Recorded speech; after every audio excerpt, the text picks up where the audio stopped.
Welcome to Vidhatha. BC రిజర్వేషన్ల అంశం చుట్టూ రాజకీయాలు తిరుగుతూ ఉన్నాయి. రాష్ట్ర ప్రభుత్వం కులగణన చేపట్టిన తర్వాత అసెంబ్లీలో 42% రిజర్వేషన్లకి చట్టాన్ని చేసింది. ఆ చట్టం అమలు రాష్ట్రపతి ఆమోదం కోసం పంపించిన తర్వాత బీసీ రిజర్వేషన్ల చట్టాన్ని రాష్ట్రపతి ఆమోదం కోసం పంపించిన తర్వాత అది అక్కడే పెండింగ్లో ఉంది. ఆ తర్వాత గ్రామ పంచాయతీ ఎన్నికల్ని సెప్టెంబర్ 30 లోపు నిర్వహించాలని హైకోర్టు ఆదేశాలు ఇచ్చినటువంటి నేపథ్యంలో రాష్ట్ర మంత్రివర్గం సమావేశమై ఆర్డినెన్స్ ద్వారా 42% రిజర్వేషన్లను బీసీలకు అమలు చేస్తూ ఎన్నికలు నిర్వహించాలని నిర్ణయించింది. అయితే ఈ ఆర్డినెన్స్ని గవర్నరు ఆమోదించకుండా మళ్ళీ రాష్ట్రపతికి పంపించారు. ఆ తర్వాత కేవలం రాజకీయాల కోసమే ఇది చేస్తున్నారని చెప్పి బీజేపీ, కాంగ్రెస్, బీఆర్ఎస్ ఈ మూడు పార్టీల మధ్య రాజకీయ దుమారం రేగుతా ఉంది. ముస్లింలని బీసీలలో చేర్చి ఈ రిజర్వేషన్లకు గండి కొడుతున్నందునే మేము ఈ రిజర్వేషన్లను అడ్డుకుంటున్నామని చెప్పి బీజేపీ చెప్తా ఉన్నది. ఈ రిజర్వేషన్ల పేరుతోటి ఎన్నికలు నిర్వహించకుండా చూడాలని కుట్రబంతుందని బీఆర్ఎస్ అంటున్నది. మేము కులగణన నిర్వహించాం. ఈ కులగణన నిర్వహణతోటే మేము ఈ రిజర్వేషన్లని తీసుకొచ్చాం. ఈ రిజర్వేషన్ మేము చేపట్టినటువంటి కులగణన తీసుకొచ్చినటువంటి రిజర్వేషన్లు దేశానికే ఆదర్శం అని చెప్పి కాంగ్రెస్ చెప్తా ఉన్నా. అయితే ఎవరి వాదన ఎలా ఉన్నా దీని జాతీయ స్థాయిలో అంశాన్ని తీసుకొచ్చి చర్చకు లేపినప్పటికీ కాంగ్రెస్ పార్టీ ఇప్పుడున్నటువంటి రాష్ట్రంలో ఈ 42% బీసీలకు రిజర్వేషన్లు అమలవుతాయా లేదా, ఈ చట్టం ఏం చెప్తా ఉంది, రాజ్యాంగం ప్రకారం బీసీలకు 42% రిజర్వేషన్లు దక్కాలంటే ఏం చేయాలనే అంశాలని మనతో చర్చించడానికి సుదర్శన్ గారు నిజాం కళాశాల ప్రొఫెసర్ మన దగ్గర ఉన్నారు. వారిని అడిగి తెలుసుకుందాం. నమస్కారం అండి.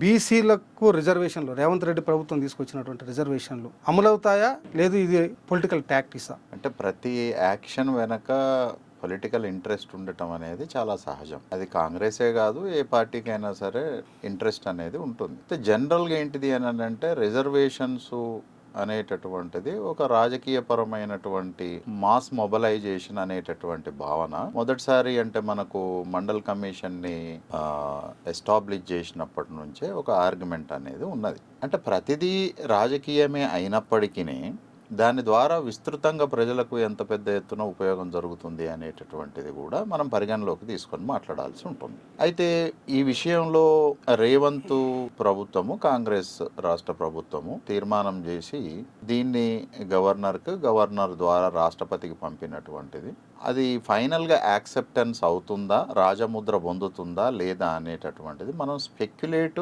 చెయ్యగలం. కానీ మనం స్పెక్యులేట్ చేసినట్టుగానే ఎగ్జాక్ట్గా ఉంటుందా లేదా అనే దాన్ని మనం చెప్పలేం. కానీ ఈ రెండు రాజకీయ పార్టీలకు ఉండే ఒక ఐడియాలజికల్ అండర్స్టాండింగ్ నుంచి వాళ్ళ స్టాండ్ ఎట్లా ఉంటుంది అనేది మనం ఊహించవచ్చు. కానీ చాలా సందర్భాల లోపల ప్రభుత్వ విధానాల్లో నిర్ణయాలు తీసుకునేటప్పుడు ఐడియాలజీతో పాటు ఆ సందర్భంలో ఉండేటటువంటి రాజకీయ పరిస్థితులు, సామాజిక సమీకరణలు కూడా కీలకమైనటువంటి పాత్ర పోషిస్తాయి. అందులో భాగంగా నిర్ణయం జరుగుతుందా లేదా అని అంటే మనం దాన్ని చాలా లోతుగా మాట్లాడాల్సినటువంటి అవసరం ఉంటుంది. అయితే సహజంగానే కాంగ్రెస్ పార్టీ 1977 నుంచి ఈ దేశం లోపల గడ్డు పరిస్థితులు ఎదుర్కొంటుంది. 77 కంటే ముందు కాంగ్రెస్ పార్టీ పాలిటిక్స్ని ఈ దేశం లోపల రాజనీతి శాస్త్రజ్ఞులు కాంగ్రెస్ సిస్టమ్ అని పిలిచారు. అంటే నేషనల్ పాలిటిక్స్ని, దేశంలో రాజకీయాలనే కాంగ్రెస్ సిస్టమ్ అని అన్నారు. పొలిటికల్ సిస్టమ్ అనలే, కాంగ్రెస్ సిస్టమ్ అని అన్నారు. అంటే సర్వంతర్యామి కాంగ్రెసే, రాష్ట్రాలు కాంగ్రెసే, దేశంలో జాతీయ రాజకీయాలు కాంగ్రెసే, స్థానిక రాజకీయాలు కాంగ్రెసే. సో కాంగ్రెస్కు అవతల, కాంగ్రెస్కు యువతల ఏం లేదు, మొత్తం కాంగ్రెసే అనేటటువంటి ఒక అభిప్రాయము ఉన్నది. సూత్రీకరణలు కూడా జరిగినాయి. అయితే కాంగ్రెసే మోనోపోలిగా. అయితే 60ల తర్వాత నెమ్మదిగా వివిధ రాష్ట్రాల లోపల కాంగ్రెస్ పార్టీకి గండిపడటం అనేది స్టార్ట్ అయింది. అది జమ్మూ అండ్ కాశ్మీర్లో స్టార్ట్ అయింది, కేరళలో స్టార్ట్ అయింది, బీహార్లో స్టార్ట్ అయింది, తమిళనాడులో స్టార్ట్ అయింది. ఆ తర్వాత నెమ్మదిగా ఇటు వచ్చేసరికి మనకు ఉత్తరప్రదేశ్లో ప్రత్యేక రాజకీయాలు మొదలైనవి. తర్వాత తెలుగుదేశం పార్టీ మన దగ్గర రావడం. ఇట్లా ఒక రకంగా చెప్పాలి అని అంటే ఇప్పుడు దేశం లోపల ఉన్న అనేక రాష్ట్రాల లోపల స్థానిక పార్టీలు లేదా రీజనల్ పార్టీస్ అనేవి లేకుండా దాదాపు ఏ రాష్ట్రము లేదు. వాటి బలం ఎంత అనేటటువంటి విషయాన్ని పక్కకు పెడితే ప్లేస్ లో రీజనల్ పాలిటిక్స్ వచ్చాయి. అంటే నేషనల్ పాలిటిక్స్ ఉన్నాయి, but it is a surveillance system. అంటే నేను అందుకనే కాంగ్రెస్ సిస్టమ్ అన్నది ఎందుకంటే రాజకీయ వ్యవస్థ అనే దాన్ని కాస్త మనం కాంగ్రెస్ వ్యవస్థ అని ఇండియన్ పాలిటిక్స్ని ఇంటర్ప్రిట్ చేసేది. కాంగ్రెస్ వ్యవస్థ కాస్త మల్టీ పార్టీ పొలిటికల్ సిస్టమ్గా మారిపోయింది ఇప్పుడు ఈ దేశం. సో అప్పుడు 77 లోపల మొదటిసారి the first non Congress government at the national level. It is a combination of different Shudra Dalit caste, particularly to say that Shudra caste who targeted the Congress politics indirectly to target the Brahminical politics.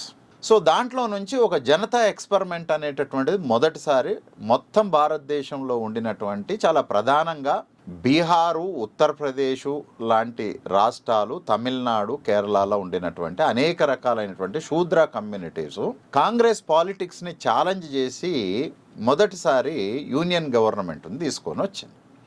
ఈ వచ్చేటానికి ముందే ఎన్నికల లోపల అది దేశం లోపల ప్రజలకందరికీ ఒక promise ఇచ్చింది. ఏం ప్రామిస్ ఇచ్చింది అని అంటే, తిరిగి మేము అధికారంలోకి వచ్చేటట్లయితే, మీరు ఎంపిక చేసుకునేటట్లయితే విద్యా ఉద్యోగ రంగాలు అనేటటువంటి మొత్తం పూర్తిగా ఆధిపత్య కులాల చేతుల లోపల ఉన్నాయి. అణగారిన కులాలకు సామాజిక న్యాయం అనేటటువంటిది అందుబాటులో లేదు. దాన్ని కల్పించటం కొరకు ఎడ్యుకేషన్, ఎంప్లాయ్మెంట్ లోపల మేము రిజర్వేషన్ని ఇవ్వటానికి అవసరమైనటువంటి విధానాలని అధ్యయనం చేస్తాము, ఇవ్వడానికి ప్రయత్నం చేస్తామని మండల్ కమిషన్ అనేటటువంటి దాన్ని వేసి మొదటిసారి. అంటే అంతకుముందు కాకా కాలేకర్ కమిషన్ ఉన్నది. నెహ్రూ దాన్ని పెద్దగా పట్టించుకోలేదు, ఇందిరాగాంధీ దాన్ని పెద్దగా పట్టించుకోలేదు. Because they are only the power, they are the supreme of the politics of India. Mandal commission కదా రిజర్వేషన్. అంతకు ముందే కాకా కాలేల్కర్ కమిషన్ అని ఉన్నది, OBC commission, first OBC commission కాకా కాలేల్కర్ కమిషన్. సో వాళ్ళు సుమారు 4000-5000 కులాలని మొత్తం అధ్యయనం చేసేసి దేశంలో ఉన్న ఏ కులాలని మనము ఓబీసీలుగా చూడొచ్చు అనేటటువంటి చెప్పి 77లో జనతా ప్రజలకు ప్రామిస్ చేసింది. అందులో జనతా పార్టీలో, జనతా ప్రభుత్వంలో ఉండినటువంటి చాలా లీడర్స్ అంతా కూడా నాన్ బ్రాహ్మణికల్ శూద్ర లీడర్స్. సో ఈ శూద్ర లీడర్స్ ఏం చేసిరు అని అంటే, విద్యారంగం లోపల, ఉద్యోగ రంగం లోపల ఈ కింది వర్గాలకు సంబంధించినటువంటి వాళ్ళు వచ్చేది ఉన్నట్లయితే దేశపు యొక్క డెమోక్రటిక్ నేచర్నే మనం పూర్తిగా చేంజ్ చేయవచ్చు అని బిలీవ్ చేసి ప్రజలకు ప్రామిస్ చేసిరు. పవర్లోకి వచ్చారు. వచ్చిన తర్వాత కమిషన్ని వేసేసి, so because of their internal conflicts, అంటే సహజంగానే ఎలిట్ క్లాస్కు ఐక్యత అనేది చాలా బలంగా ఉంటుంది. నాన్ ఎలిట్ క్లాస్కి ఐక్యత అనేది ఉండదు. వీళ్ళే దాకా కొట్టుకుంటూ ఉంటుంది అన్నమాట. ఎందుకంటే కొరత ఉంటుంది కాబట్టి వీటిని కొరత రాజకీయాలు కూడా అని అంటుంటారు. ఈ కొరత రాజకీయాల వల్ల ఏమైంది అని అంటే, అధికారంలోకి వచ్చినటువంటి ప్రభుత్వము ఎవడు పవర్లో ఉండాలి, ఎవరు పవర్ షేర్ చేసుకోవాలనే దగ్గర వచ్చినటువంటి ఘర్షణలలో ఈ ప్రభుత్వం కుప్పగూలిపోయింది. తిరిగి మళ్ళీ ఇందిరాగాంధీ చాలా బలంగా అధికారంలోకి వచ్చింది. మండల్ కమిషన్ రిపోర్ట్ సబ్మిట్ చేసిన తర్వాత ఇందిరాగాంధీ అసలు దాన్ని ఓపెన్ చేసే ప్రయత్నమే చేయలేదు. బట్ బేసికల్గా దాంట్లో చెప్పింది ఏంటిది అని అంటే, 2 విషయాలని నేను ఇక్కడ ప్రధానంగా ప్రస్తావిస్తాను. ఇది వెనకబడిన కులాల రిజర్వేషన్ అధ్యయనం చేయలే, వెనకబడిన తరగతుల రిజర్వేషన్ అధ్యయనం చేసింది. అంటే బ్యాక్వర్డ్ క్లాసెస్కి, బ్యాక్వర్డ్ కాస్ట్కి చాలా డిఫరెన్స్ ఉన్నది. ఇప్పుడు చాలామంది ఓబీసీ లీడర్స్ కూడా దీన్ని క్లాసెస్ అని అనొద్దు, దీన్ని కాస్ట్ అని అనాలి అని అన్నది. కానీ అక్కడ క్లాసెస్ అని మాత్రమే టెక్నికల్ టర్మ్ ఉన్నది. కాబట్టి మీరు ఇంతకుముందు మాట్లాడుతూ ఇంట్రోలో ముస్లింలు అనే చర్చ కూడా తీసుకొచ్చారు. దాని గురించి కూడా మనం ఎక్స్ప్లెయిన్ చేసుకుందాం. ఇవి క్లాసెస్, తరగతులు, కేవలం కులాలు కాదు. Of course there may be a class. అయితే ఈ క్లాసెస్ని ఏం క్లాస్ అంటున్నాం అంటే, ఎకనామిక్ క్లాస్ కాదు, ఇది social class. So there is a difference in between the economic class and social class. మరి క్లాసులు అన్నప్పుడు మరి అగ్రకులాలోళ్ళని కూడా, పేదోళ్ళని మరి అందులో వెనుకబడిన దాంట్లో ఎందుకు చేర్చలేదు అని అంటే, ఆ ఓబీసీ అనేటటువంటి టర్ము ఎకనామిక్ ఇష్యూని చాలా మైన్యూట్గా ప్రస్తావిస్తూ సామాజికంగా వెనుకబడినటువంటి విషయాన్ని ప్రధానమైనటువంటి స్కోరింగ్ ఇచ్చింది.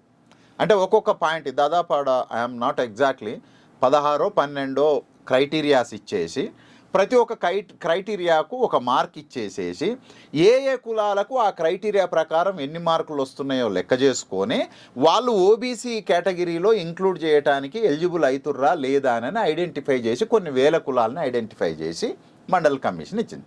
Indira Gandhi was not interested to implement this, right.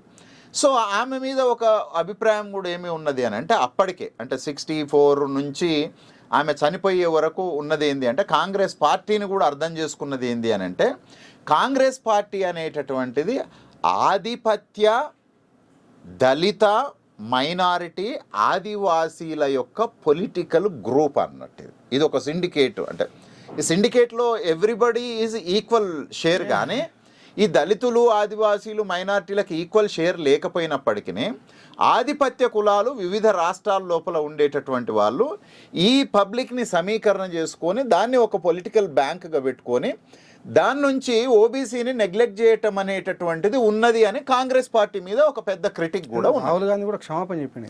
Exactly recently ఆయన ఓబీసీల ఇష్యూలో నేను తప్పు చేశాను, ఎగ్జాక్ట్లీ మా పార్టీ చేసింది, మా పార్టీ నాయకులు గతంలో చాలా పొరపాట్లు చేసిర్రు, నేను పట్టించుకోలేదు, అయితే దానికి నేను కారణం కాదు, అయినప్పటికీ నేను ఈ పార్టీ నాయకుడిని కాబట్టి నేను అన్ని రకాలుగా బాధ్యత తీసుకుంటున్నా, నా పార్టీ గతంలో చేసిన పొరపాట్లకు కూడా నేను ఇప్పుడు క్షమాపణలు కోరుతున్నానని అన్నాడు. క్షమాపణ అనేది ఒక పెద్ద వర్డే, కానీ ఆయన కూడా ఒక దశలో అదే పార్లమెంట్ లోపల నేను ఈ రిజర్వేషన్కు వ్యతిరేకము కాదు అనుకూలము కాదు అని గతంలో మాట్లాడిన కాలం ఒకటి ఉన్నది. గతంలో మాట్లాడి ఎగ్జాక్ట్లీ అంటే గతంలో మాట్లాడడం వేరు, అంటే గతంలో తప్పు చేస్తేనే తర్వాత సరిదిద్దుకోవడం, అంటే మార్పుని మనం రికగ్నైజ్ చేయాల్సిందే. కాంగ్రెస్ పార్టీలో వచ్చిన మార్పు ఇది పెద్దదా కాదా? 100%. అయితే మీరు ఇల్లానికి అన్నారు కదా ఒక మాట, అంటే ఈ రిజర్వేషన్ 42 తీసుకొని రావటం వల్ల రాజకీయ కారణాలు ఉన్నాయా అని అన్నాను. అంటే everywhere there is a politics లేకుంటే ఏ నిర్ణయం అనేటటువంటిది జరగడం అనేది ఉండదు. అంటే అది ఒక పాయింట్ చెప్పిన దాంట్లో. కానీ రాహుల్ గాంధీ ఢిల్లీలో వాళ్ళ పార్టీ ఓబీసీ మీటింగ్ కూడా జరిగింది, రీసెంట్ మీటింగ్ జస్ట్ మొన్న రేవంత్ రెడ్డి, మహేష్ కుమార్ గౌడ్, తెలంగాణ నాయకులందరూ పాల్గొన్నటువంటి మీటింగ్ లోనే ఓపెన్ గా అపాలజీ చెప్పాడు. దేశవ్యాప్తంగా ఉన్నటువంటి బీసీలందరికీ అపాలజీ చెప్పాడు. దాన్ని గౌరవించడం, స్వీకరించడం, నిజంగానే వీళ్ళు ఒక ఆత్మ నుంచే వాళ్ళు ఇది క్షమాపణ చెప్పి ముందుకు పోతున్నారని చెప్పి మనం భావించవచ్చా లేదు? అంటే గౌరవించడం, స్వీకరించడం దానికంటే కూడా దానివల్ల ఎంత వర్కౌట్ అవుతుంది అనేటటువంటిదే పొలిటికల్ స్టడీ. అంటే దాంట్లో నిబద్ధత ఉందంటారా లేదంటారా? దాంట్లో నిబద్ధత ఉన్నదా లేదా అనేటటువంటిది అది మనకిచ్చే ఫీడ్బ్యాక్ నుంచి మాత్రమే మనం తీసుకోగలుగుతాం. అంటే నువ్వు ఒక నిర్ణయాన్ని ప్రకటించిన నిర్ణయాన్ని అమల్లోకి తీసుకొని వచ్చే క్రమం లోపల నీకుండే ఫోర్సెస్ని నువ్వు ఏ స్థాయిలో, ఏ రేంజ్లో, ఎట్లా ఘర్షణ పడతావు, ఎట్లా ఉంటుంది అని అట్లా మనం మాట్లాడదలుచుకుంటే అన్ని రాజకీయ పార్టీలు ప్రతి ఒక్కటి ఏదో ఒకటి మాట్లాడేసేస్తూనే ఉంటాయి. అవకాశం కోసం మాట్లాడడం వేరు, ఒక ఇష్యూ బెంచ్ మీదకి వచ్చినప్పుడు వాళ్ళు కూడా అంటారు మొన్న మేము పవర్ లో ఉన్నప్పుడు మాకు ఇంత బుద్ధి జ్ఞానం లేదు, ఇవాళ వచ్చినాక మాకు అవగాహన వచ్చింది కాబట్టి మేము కూడా మారుతున్నాము అని అంటారు. అంటే దేశవ్యాప్తంగా నేను అనేది అదే, ఆ కమిట్మెంట్ అనేటటువంటిది కేవలము మనం దాన్ని ఇంప్లిమెంట్ చేసేటటువంటి రూపంలో, కార్యాచరణ రూపం లోపలనే కమిట్మెంట్ని అర్థం చేసుకోవడానికి అవకాశం ఉంటుంది. అంటే ఇట్లా నిర్ణయాలు చేయటం అనేటటువంటి చాలా చేస్తాయి. బీజేపీ చేసినట్టుగా నిర్ణయాలు ఎవరు చేయరు. బీజేపీ 10% ఇస్తాము అని చెప్పింది, 10% ఇచ్చి కూర్చున్నది. 370 తీసేస్తామని అన్నది 370 తీసేసి కూర్చున్నది. సో అన్ని వ్యవస్థల్ని వాళ్ళకి they already have some sort of the notion. So just coming to the point that ఆ మండల్ కమిషన్ రిపోర్ట్ ఇచ్చిన తర్వాత మండల్ కమిషన్ రిపోర్టుని అమలుపరచడం కొరకు విపి సింగ్ ఆర్డినెన్స్ తీసుకొని ఇంప్లిమెంట్ చేసే క్రమం లోపల ఈ 89లో వచ్చినటువంటి నేషనల్ ఫ్రంట్, అంటే second non Congress government at the central level, వీళ్ళ ఫార్మేషన్ ఎట్లా జరిగింది అని అంటే మళ్ళీ మొత్తం శూద్ర కమ్యూనిటీ, సెకండ్ జనరేషన్ ఆఫ్ శూద్ర కమ్యూనిటీస్ ఫామ్ అయినాయి. ఫస్ట్ జనరేషన్ శూద్ర కమ్యూనిటీస్ ఆ ఎక్స్పెరిమెంట్ ఫెయిల్ అయింది. సెకండ్ జనరేషన్ ఆఫ్ శూద్ర communities along with the dominant cost, అంటే ఇది ఒక యుఎన్ఓ టైప్ అనుకోరాదు, ఇది ఒక ఐక్యజాతి సమితి. అందులోనే అప్పర్ కాస్ట్ ఉంటుంది, అందులోనే శూద్ర ఉంటాడు, అందులోనే దళిత్ ఉంటాడు, ఇదంతా కలిపి చేయండి. అయితే దీంట్లో బ్రాహ్మణ్ బీజేపీ పార్టీ కూడా పార్ట్. రెండవ విషయం ఏంటంటే మొదటిసారి కమ్యూనిస్టులు కేంద్ర ప్రభుత్వంలో ఏర్పడినటువంటి సంకీర్ణ ప్రభుత్వంలో భాగమైనటువంటిది కూడా ఇదే ఫస్ట్ టైం. సో ఇక్కడ జరిగింది ఏంటిది అని అంటే అప్పటికి చాలా మైన్యూట్గా ఉండినటువంటి బీజేపీ ఈ ఓబీసీ రిజర్వేషన్ని వ్యతిరేకించడం కొరకు చాలా పెద్ద ఎత్తున వాళ్ళకు ఉండినటువంటి ప్రజా సంఘాలు, ముఖ్యంగా ఏబీవీపీ లాంటి ఆర్గనైజేషన్ని వాడుకొని గ్రౌండ్ లెవెల్లో ఒక పెద్ద మాస్ మూమెంట్ని క్రియేట్ చేసి వ్యతిరేకించే పోరాటాన్ని నడిపింది. వ్యతిరేక పోరాట సమితిని పెట్టారు. రిజర్వేషన్లు వ్యతిరేకించే పెద్ద మూమెంట్ జరిపిర్రు. పబ్లిక్ ప్రాపర్టీసు పెద్ద ఎత్తున ఆ టైం లోపల నాశనం జరిగింది. ఒక వ్యక్తి గోస్వామి అనేట ఆయన సూసైడ్ అటెంప్ట్ చేసి ఫైనల్గా ఆయన చనిపోవటం జరిగింది. అంటే ఒక రకమైనటువంటి టర్మాయిల్, ఒక టెన్షను ఇదంతా క్రియేట్. దీంతో పాటు చేసింది ఏంది అని అంటే ఐడియాలజికల్, అంటే మతం అనేటటువంటిది చాలా ప్రధానమైనటువంటి అంశము. రాముడికి గుడి కట్టాల్సినటువంటి బాధ్యత ఉన్నది. అది కట్టకుండా విపి సింగ్ ఏదో ఈ ముచ్చట్లన్నీ చేస్తాను. ఇవేవి ప్రధానం కాదు, మనకు రాముని జన్మస్థలాన్ని నిర్మించటమే ప్రధానం అనేది ప్రజల్లోకి తీసుకొని పోయింది. అయితే ఏ ఓబీసీలకైతే 27% రిజర్వేషను వల్ల ప్రయోజనం జరగబోతుందో, వాళ్ళ బిడ్డలు రేపటి నుంచి వాళ్ళ జీవితాలు, భవిష్యత్తు సర్వస్వంగా మారబోయేటటువంటి పరిస్థితి ఉందో, ఆ బిడ్డలంతా ఇది పక్కకు వదిలిపెట్టేసి ఇటు దిక్కు ఇటుకలు పట్టుకొని 5 దాకా పోయేటటువంటి ఒక ప్రయత్నం అనేది జరిగింది. So that is the first incident where the BJP take the step against to the OBC reservations. ఇవాళ కూడా వాళ్ళు మాట్లాడేది, ఆయన Ramachander Rao BJP party president, state president, ఆయన రాజ్యాంగం ఒప్పుకోదు అని అన్నాడు. రాజ్యాంగం ఎందుకు ఒప్పుకోదు? 9వ షెడ్యూల్ని ఇచ్చేయాలి అని అన్నాడు. మరి ఏ షెడ్యూళ్ళని సవరణ చేసి ఈడబ్ల్యూఎస్ రిజర్వేషన్ 10% ఇచ్చినావు? రైట్.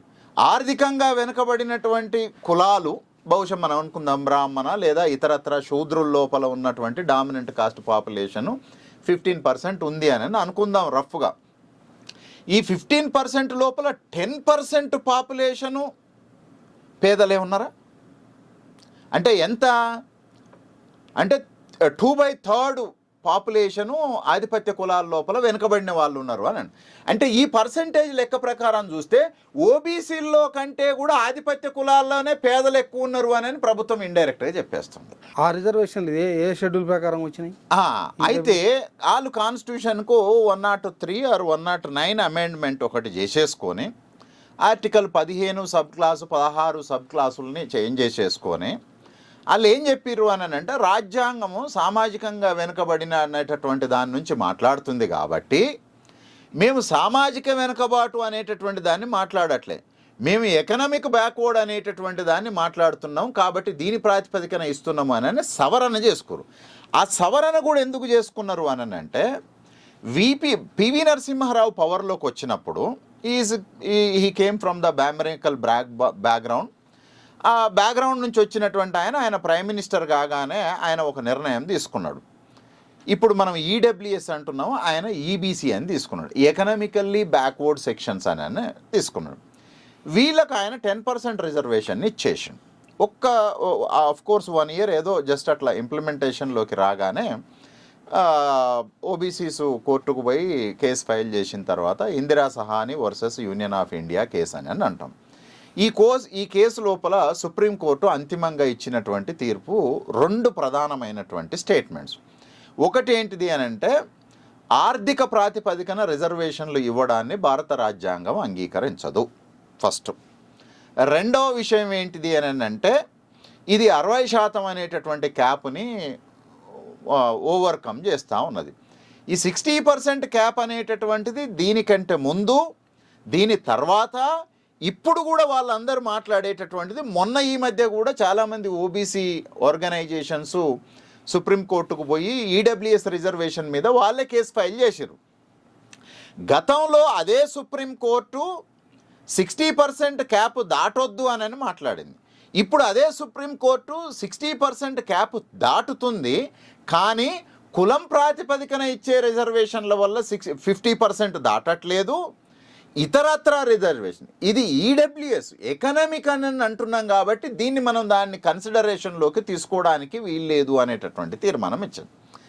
అయితే గతంలో మాట్లాడినప్పుడు ఈ క్లారిటీ ఇయ్యలే, ఎకనామిక్ అయితే ఇవ్వచ్చు, సోషల్ అయితే ఇవ్వకూడదు అని అనలేదు సుప్రీంకోర్టు జడ్జిమెంట్. ఆ రోజేమో 50% దాటొద్దు అన్నది, ఈ రోజేమో 50% దాటింది, కానీ ఎకనామిక్ అయితే దాటొచ్చు, సోషల్ బ్యాక్వర్డ్నెస్కి అయితే దాటడానికి వీల్లేదు అనేటటువంటి. ఇప్పుడే నేను ఒక రిక్రూట్మెంట్ చూసినాను. దేశంలో సుమారు 1100 చిల్లర జడ్జి పోస్టులు ఉంటే దాంట్లో ఫిలప్ చేస్తే ఎస్సీలకు 2.2 పొజిషను, ఓబీసీలకు 12 పొజిషను, ట్రైబ్స్కి 2.2 పొజిషను ఇట్లా ఇచ్చారు. ఈడబ్ల్యూఎస్ అది చాలా పెద్ద ఎత్తున ఉన్నది. ఇప్పుడు ఐఐటీలు, ట్రిపుల్ ఐటీలు, గవర్నమెంట్ ఇన్స్టిట్యూషన్ లోపల ఇప్పుడు ఒక పెద్ద చర్చ. గడిచిపోయిన రిజర్వేషన్ని కూడా ఈడబ్ల్యూఎస్ కింద ఫిలప్ చేసి అది ఓబీసీ రిజర్వేషన్ కంటే ఎక్కువ స్థానాలు ఐఐటి, ట్రిపుల్ ఐటీలలో తీసుకునేటటువంటి ఒక పరిస్థితి ఇంకా కొనసాగుతా ఉంది. గతంలో ఇవ్వని రిజర్వేషన్ ఇప్పుడు ఇస్తున్నట్టు చేస్తే దాన్ని బ్యాక్లాగ్ కింద పెట్టేసేసి చేస్తూ ఉన్నారు. అంటే బ్యాక్లాగ్స్ అట్లా ఉండకూడదు. చట్టం వచ్చిన కాడి నుంచి బ్యాక్లాగ్ వర్తించాలి, కానీ చట్టం రాకకంటే ముందున్నటువంటి బ్యాక్లాగ్స్ని కూడా పొందుపరిచినట్టుగా అక్కడ ఓబీసీ ఆర్గనైజేషన్స్ చాలా పెద్ద ఎత్తున కౌంటర్ చేస్తూ ఉన్నాయి. అన్ని పొజిషన్లలో రిక్రూట్మెంట్, ముఖ్యంగా కేంద్రం ఆధీనంలో ఉండినటువంటి విద్యా ఉద్యోగ సంస్థల లోపల ఇది జరుగుతూ ఉంది. అయితే అఫ్కోర్స్ 42% రిజర్వేషన్ ఓబీసీలకు ఇవ్వటం అనేటటువంటిది ఒక సెన్సేషనల్ ఇష్యూనే. కానీ ఇది ఫస్ట్ టైం కూడా కాదు. వాస్తవానికి దేశం లోపల వివిధ రాష్ట్రాల్లో ఆల్రెడీ 27% ఎక్కువ రిజర్వేషన్ కొనసాగుతూ ఉన్నది కొన్ని రాష్ట్రాల లోపల. ముఖ్యంగా ఆంధ్రప్రదేశ్లో 29% ఇంప్లిమెంట్ అవుతుంది, బీహార్లో 33% ఇంప్లిమెంట్ అవుతుంది, కర్ణాటకలో 32% ఇంప్లిమెంట్ అవుతుంది, కేరళలో 40% ఇంప్లిమెంట్ అవుతుంది, తమిళనాడులో 50% ఇంప్లిమెంట్ అవుతుంది, అండమాన్ నికోబార్లో 38, పాండిచేరిలో 34. ఇక ఇంప్లిమెంటు 27 దాటంది ఎక్కడ అని అంటే అస్సాము, ఢిల్లీ, గోవా, గుజరాత్, హర్యానా, ఒడిస్సా, ఉత్తరప్రదేశ్, చండీగఢ్, డామన్ డియు వీటిల్లా ఈ ఆల్మోస్ట్ బీజేపీ ఆల్రెడీ తమిళనాడులోనే 50% 60 దాటింది. ఎప్పుడు 60 దాటిపోయింది. అది తమిళనాడు ఒక రాష్ట్రానికే ప్రత్యేకం ఉంటుంది రిజర్వేషన్. స్టేట్ రిజర్వేషన్ అంటే ఇది ఈ రేవంత్ రెడ్డి చేసినటువంటి తీర్మానం అనేటటువంటిది రాష్ట్రాల్లో ఉండేటటువంటి విద్యా ఉద్యోగ స్థానిక ప్రభుత్వాలకు అమలుపరచడానికి సంబంధించినటువంటిది. విద్యా ఉద్యోగ స్థానిక ప్రభుత్వాలకు. అందుకనే రామచంద్రరావు ఏమంటుండు అని అంటే నో ఇది అసలు ఎడ్యుకేషను, ఎంప్లాయ్మెంట్కు మాత్రమే ఉండాలి, దీన్ని పాలిటిక్స్కి ఇంప్లిమెంట్ చేయొద్దు అని మాట్లాడుతారు. వాస్తవానికి ఈ మండల్ కమిషన్ అనేది ఇంప్లిమెంటేషన్లోకి రావడానికంటే ముందే ఎన్టీఆర్ 33% ఇచ్చేసిండు లోకల్ గవర్నమెంట్లా. అవును, నాట్ ఇన్ ఎడ్యుకేషన్. 33% లోకల్ గవర్నమెంట్లు ఇచ్చిండు. నేను ఇంతకుముందు చెప్పినాను కదా, కాంగ్రెస్ ఓటు బ్యాంక్ అంతా దళితు, ముస్లిము, ఆదివాసి. ఈ శూద్రులు కొంచెం దూరంగా ఉన్నారు. Because they are emerging powerful caste, economically, socially, politically. వాళ్ళు థ్రెట్ అని అనుకొని కాంగ్రెస్ వాళ్ళని దూరం పెట్టడం మొదలుపెట్టింది. ఇక్కడే కాదు, దేశవ్యాప్తంగా. గుజరాత్లో కామ్గార్ అలయన్స్ అని ఉంటాయంట. క్షత్రియ, రాజ్పూతు, ఆదివాసి, దళితు, ముస్లిం మైనారిటీ, ఇది కామ్గార్ అలయన్స్ అని అంటారు. అంటే కాస్ట్లో ఒక అలయన్స్ అయ్యి ఆ అలయన్స్ నుంచి కాంగ్రెస్ పవర్ని హోల్డ్ చేసుకోవటం అనేది it is a experiment in many parts of Indian states. ఇప్పుడు వచ్చింది ఏంటిది అని అంటే ఈ 42 అనేటటువంటిది ఈయన తీసుకోవటం అనేది నిజానికి ఇంప్లిమెంట్ చేయొచ్చు. 2 విషయాలు ఉన్నాయి. ఎందుకు ఈ మాట అంటున్నాం అంటే పక్కనే ఉన్నటువంటి మహారాష్ట్ర ఉంది. మహారాష్ట్రలో కూడా 50% ఎప్పుడో క్రాస్ అయిపోయింది. తమిళనాడులో క్రాస్ అయింది, కర్ణాటకలో క్రాస్ అయింది, కేరళలో క్రాస్ అయింది. 50% క్యాప్ అనేది ఏదో ఒక కారణం చేత వివిధ రాష్ట్రాల లోపల ఆల్రెడీ ఎక్సీడెడ్. ఇది అయితే ఎక్సీడ్ అయినటువంటి రాష్ట్రాలలో రాష్ట్రపతి ఆమోదం ద్వారానో లేకపోతే 9th షెడ్యూల్ అమెండ్మెంట్ ద్వారానో అయిందా, రాష్ట్ర ప్రభుత్వాలు చేసుకుంటాయినాయా? అయితే ఇక్కడ 2 తమిళనాడులో 69% రిజర్వేషన్ అమలు అవుతుంది. మిగతా రాష్ట్రాల్లో 50, మహారాష్ట్ర, కర్ణాటక వీటిలో 50% రిజర్వేషన్లు దాటినాయి. తెలంగాణలో 50% రిజర్వేషన్లు దాటి అమలు చేయడానికి వచ్చినటువంటి ఇబ్బందులు ఏంటి? అక్కడ ఎందుకు అమలు అవుతుంది, ఇక్కడ ఎందుకు అమలు చేయడానికి ఇబ్బందులు వస్తున్నాయి? అంటే యాక్చువల్గా ఇప్పుడు మనకు ఎగ్జాక్ట్ ఇన్ఫర్మేషన్ ఏం చెప్తారు, తమిళనాడులో 1994 తమిళనాడు రిజర్వేషన్స్ యాక్ట్ 1994 ప్రొవైడ్స్ 69%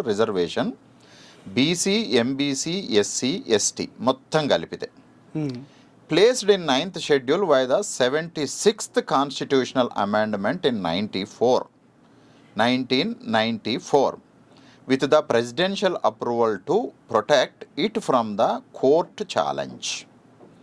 అంటే ఇది ఒక్క మనకు ఎగ్జాంపుల్. మిగతా విషయాల్లోకి పెద్దగా పోవాల్సిన అక్కర్లేదు. రాజస్థాన్లో 68% రిజర్వేషన్ ఉన్నది. ఈడ sent to the president for assent but courts stayed some parts of for breaching the ceiling. అంటే రాజస్థాన్లో గుజ్జరు డిమాండ్ చాలా పెద్ద ఎత్తున, వాళ్ళు మొత్తం రైళ్ళని ఆపుడు చేసుడు దేశ రాజకీయాలని. Maharashtra passed laws Maratha quota in 2018 raising total percentage 64. Law got governor's assent but was struck down by the Supreme Court in 2021. తర్వాత Bihar after caste survey 2023 caste survey అంటే ఇక్కడ మనకు జరిగిందే 2023 లోపల బీహార్లో జరిగింది. Proposed raising total quota 75%. Bihar 75%. Bill sent to governor and then president for approval.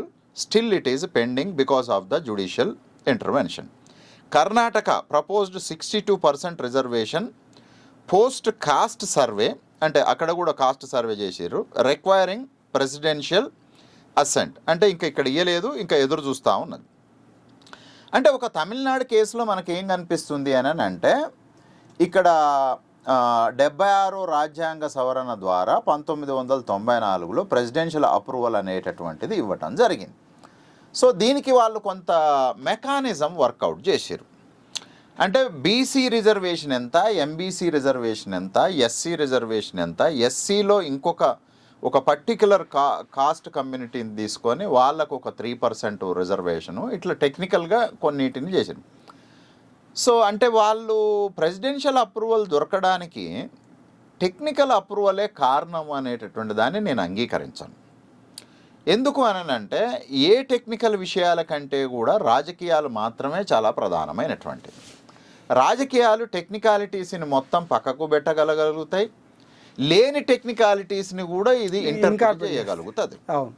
So కాబట్టి court ఇచ్చే తీర్పులో కూడా ఒక యూనిఫామిటీ అనేటటువంటిది లేదు, రైట్? సో వాళ్ళు అమెండ్మెంట్ చేసేసుకున్నారు. అది ప్రత్యేకంగా తమిళనాడు రాష్ట్రానికి ఇంప్లిమెంట్ అయ్యేటట్టుగా ఒక అమెండ్మెంట్ చేసుకొని వాళ్ళు 69%కి వెళ్ళిపోయారు. ఇప్పటికీ చాలా రాష్ట్రాల లోపల, అంటే అన్ని రాష్ట్రాల లోపల అది ఓబీసీ రిజర్వేషన్ అని నేను అనట్లే. ఇప్పుడు మహారాష్ట్రలో మరాఠాస్ అడుగుతారు, they are not OBC, they are OC. Maratha అనే ఒక పర్టిక్యులర్ కాస్ట్. గుజ్జరుండ్రు Rajasthan, they are not OBC, they are dominant caste. తర్వాత గుజరాత్లో ఆ మధ్య ఒక యంగ్ బాయ్ మాకు కూడా రిజర్వేషన్ కావాలి అని ఒక డామినెంట్ కాస్ట్ పటేల్ కాస్ట్, ఆ పిల్లోడి పేరు ఏదో ఉన్నది, పటేల్ కాస్ట్. వాడు మొత్తం ఇట్లా తల్వారు పట్టుకొని ఒక పెద్ద భారీ బహిరంగ సభ పెట్టేసేసి మాకు రిజర్వేషన్ ఇవ్వాల్సిందే అని చెప్పాను నన్ను. నో, యాక్చువల్లీ నేనేం ఫీల్ అవుతా ఉన్నా ఇంకా కొద్ది కాలం లోపల ఈ ఘర్షణలు క్రమక్రమంగా లీడ్ అయిపోయి మొత్తం రాజ్యాంగాలని సవరణలను మొత్తం అన్ని మార్చేసుకొని పూర్తిగా జనాభా ప్రాతిపదికన వనరుల పంపిణీ అనేటటువంటిది జరిగే ఒక కాలం వస్తుంది. అది ఇప్పటికిప్పుడు వస్తుందా రాదా అనేటటువంటిది కొంచెం డిఫికల్ట్. ఇప్పుడు రాదు, ఎట్లాగా రాదు. ఎందుకు అనంటే still there are some sort of the false notions regarding the reservations. అంటే రిజర్వేషన్లో ప్రతిభలేనితనము వీటి గురించి మాట్లాడుతూ ఉన్నారు. రిజర్వేషన్ ఇవ్వడానికి ప్రతిభలతోటి సంబంధం లేదు. Who are socially more deprived, they need to be serve అనేటటువంటిది constitutional fundamental theory of the justice. So reservation అనేది జస్టిస్. ఆ తర్వాత వచ్చినటువంటి రాజకీయాలు ఇంకా చాలా గ్రేట్గా ఇంటర్ప్రిట్ ఏం చేసినా అసలు ఇది జస్టిస్ నువ్వు ఏదో పుణ్యానికి ఇచ్చేది కూడా కాదు. వాని వాటా ఈ దేశంలో ఉన్న మొత్తం వనరులలో వాడి జనాభా ఎంత ఉందో వాని వాటా వానికి ఇస్తున్నావు అని. ఆడిని తీసుకోవట్లేదు, నాది నీకు తీసుకుంటున్నా, వాంది వాడు తీసుకుంటా ఉన్నాడు, రైట్? సో ఎస్సీలకు ఎస్టీలకు జనాభా ప్రాతిపదికన రిజర్వేషన్లు ఇవ్వాలని రాజ్యాంగంలో ప్రస్తావన ఉన్నది. కానీ కోర్టులు 50% దాటొద్దు అని చెప్పడానికి రాజ్యాంగం లోపల ఎక్కడ కూడా ఒక ప్రావిజన్, ఒక ఆర్టికల్ కూడా లేదు. ఇది కేవలం వాళ్ళ ఓన్ ఇంటర్ప్రిటేషన్ మాత్రమే. రాజ్యాంగంలో ఇంత కోట ఉండాలనేది లేనప్పుడు అస్సలు లేదు. రాజ్యాంగానికి లోబడే కోర్టులు పనిచేస్తున్నాయి కదా, చేయాలి కదా, చెయ్యట్లేదు. మరి రాజ్యాంగం లోబడి కోర్టులు పనిచేస్తున్నప్పుడు కోర్టులు రాజ్యాంగంలో లేని పరిధిని ఎట్లా తీసుకొచ్చి పెట్టగలుగుతుంది? నేను అదే ఏమంటా ఉన్నానంటే, ఇప్పుడు ఈ రోజే వచ్చినటువంటి వార్తలో 1100-1200 జడ్జి పోస్టులు హైకోర్టు జడ్జి పోస్టులలో ఎస్టీలకు 2.21 జనాభా ఏంటిది, ఆ లెక్క ప్రకారం చూసుకుంటే వాళ్ళకి 6 or 7 రావాలి. ఎస్సీలకు ఇప్పుడు 18% పాపులేషన్ ఉంటుంది, 18 కాదు 15 అన్న రావాలి. వాళ్ళదే లేదు. ఇక్కడ ఏమంటున్నామనంటే వారి జనాభా ప్రాతిపదికగా, సరే ఇప్పుడు హైకోర్టులో అంటే సెంట్రల్ గవర్నమెంట్ ఫిల్ చేస్తుంది అని అనుకుందాం. ఈ సెంట్రల్ గవర్నమెంట్ ఫిల్ చేసేటటువంటి దాంట్లో వారి జనాభా దేశవ్యాప్తంగా కనీసం 16 అన్న ఉంటుంది కదా, మరి 10% కూడా లేరు వాళ్ళు. ఎస్టీలు 2.2% అరే కోర్టులనే జస్టిస్ లేదని అంటుంటే ఇవ్వాలి, వాళ్ళ జనాభా ప్రాతిపదికన ఇవ్వాలి అని రాజ్యాంగం చెప్పుతున్న దాంట్లోనే జ్యుడిషియల్ ఇన్స్టిట్యూషన్లనే అది ఇంప్లిమెంట్ కావట్లేదు. ఇక మనం జ్యుడిషియరీ బయట జరుగుతున్నటువంటి దాన్ని, అందుకనే అంటే వీళ్ళందరూ ఏమంటున్నారు, న్యాయ వ్యవస్థ కూడా ఒక బ్రాహ్మణికల్ మైండ్ సెట్ లోపల ఉన్నది. That won't accept even to implement the constitution what it speaks exactly. మీ అభిప్రాయం ప్రకారంగా కోర్టులే రాజ్యాంగం చెప్పిన ప్రకారంగా ఎస్సీ ఎస్టీలకు జనాభా ప్రాతిపదికన ఏదైతే రిజర్వేషన్లు కల్పించాలో కల్పించడం లేదు. అలాంటి న్యాయస్థానాలు బీసీలకు అంటే ఓబీసీలకు 42% రిజర్వేషన్లు కల్పించడాన్ని, రిజర్వేషన్లు ఈ వెనకబడిన తరగతులు వెనకబడిన కులాల ఆధారంగా 50% దాటడాన్ని అంగీకరించవని మీరు అభిప్రాయపడుతున్నారా? 100%. నేనేమంటున్నానంటే కోర్టులు ఏ రాజ్యాంగ సూత్రం ఆధారంగా తీర్పుని ఇవ్వట్లే. అంటే భారత రాజ్యాంగం కోర్టులకు న్యాయాన్ని సమీక్షించే అధికారం ఇచ్చింది. న్యాయ సమీక్షకు కూడా పరిమితి ఉంది. అంటే కొన్ని సందర్భాల లోపల రాజ్యాంగం లోపల ప్రస్తావించని విషయాల పట్ల లేదా రాజ్యాంగంలో ప్రస్తావించిన విషయంలో కూడా అర్థం చేసుకోవటంలో తేడాలు ఉండొచ్చు. మీరు అంటే ఒక సెంటెన్స్ ఉంది, ఆ సెంటెన్స్ని మీరు ఒక రకంగా అర్థం చేసుకుంటారు, నేను ఒక రకంగా అర్థం చేసుకుంటున్నాను. మిస్ఇంటర్ప్రిటేషన్స్ ఉన్నప్పుడు రైట్ ఇంటర్ప్రిటేషన్ చేయటానికి న్యాయ వ్యవస్థ ఉంటుంది అని రాజ్యాంగం చెప్పింది. ఒక్కొక్కసారి రాజ్యాంగంలో ప్రస్తావించబడని విషయాలు కూడా చర్చకు రావచ్చు, ఘర్షణలకు దారితీయవచ్చు. వాటిని కూడా క్లారిటీ ఇచ్చేటటువంటి దాన్ని న్యాయ సమీక్ష అధికారం కోర్టుకి ఇచ్చింది.